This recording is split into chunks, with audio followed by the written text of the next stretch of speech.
এই ফিশ ফ্রাইয়ের জন্য চাই আদা, রসুন, ধনেপাতা, কাঁচা লঙ্কা, এইগুলো একসাথে আমাকে মিক্সিংয়ে বেটে নিতে হবে।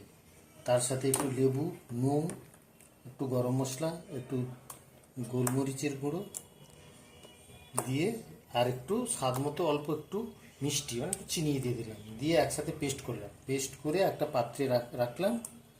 আর আগে থেকে ম্যারিনেট করে রাখা মাছ সেইগুলোর মধ্যে আবার ভালো করে ম্যারিনেট করব। ওই ব্যাটারটা দিয়ে ভালো করে ম্যারিনেট করবো। মাছটাকে যে আগে থেকে ব্যাটার মানে মাখিয়ে রেখেছিলাম সেটাতে ওই নুন, হলুদ, গরম মশলা, গোলমরিচ আর লেবু দিয়ে বেশ কয়েক ঘন্টা ফ্রিজে ম্যারিনেট করে রাখা হয়েছিল। তারপর